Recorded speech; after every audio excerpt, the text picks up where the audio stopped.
Nagsalita nga ang singer na si Freddy Aguilar hinggil sa pagkakaaresto kay PRRD. Ayon sa kanya, nasaksihan niya ang maraming pamumuno ng presidente sa Pilipinas. Kauna-unahan nga daw ang nangyaring ito na matinding pagtataidor sa sariling bansa. Yan ang matigas na pagpapahayag ng saloobin ni Freddy Aguilar na nagbigay ng pagsuporta sa nasabing dating Pangulo.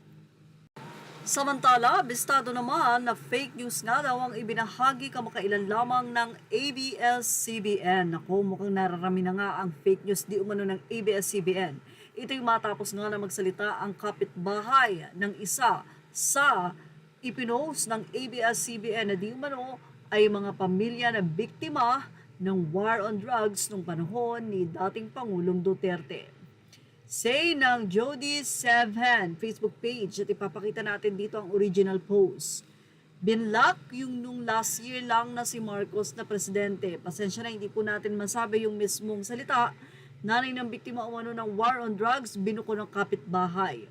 Viral ngayon ang post ng netizen na nagngangalang Victoria Banal kung saan tila ibinuko nito ang kapitbahay niyang si Aling Sheila matapos niya itong mamataan sa larawang ibinahagi ng ABS-CBN News na hawak ang larawan ng kanyang anak na sinasabing biktima umano ng war on drugs noong panahon ni dating Pangulong Rodrigo Duterte.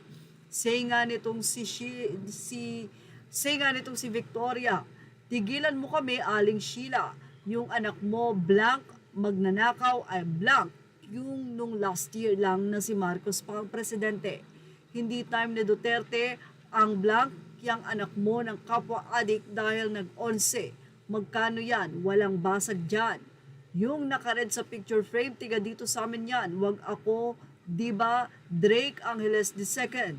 Ani Victoria sa kanyang post. Makikita rin sa Facebook page ng Jara Funeral Services ang larawan ng burol ng anak ni Aling Sheila na may date na July 2, 2024 na panahon na si Bongbong Marcos na nga ang presidente. Anyway, narito ang post ng ABS-CBN. Nakalagay dyan, gone but not forgotten, mothers and wives of drug war victims hold up photos of their loved ones a day after the arrest of former President Rodrigo Duterte.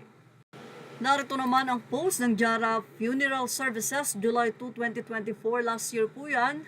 At doon ay nakalagay ang those we have held in our arms for a short while, we hold in our hearts forever. At yan nga po yung hawak-hawak ni Aling Sheila sa post ng ABS-CBN na mukhang may katotohanan nga ang sinasabi ng kapitbahay. Ang tanong tuloy, magkano? May bayad nga ba ito at bakit nagsinungaling si Aling Sheila? Ang problema ni Aling Sheila, hindi yata niya alam na pwedeng mahalata ang ginawa niya. Say tuloy na isang netizen, hay nako ABS-CBN, maniniwala pa ba sa inyo niyan? O may maniniwala pa ba sa inyo?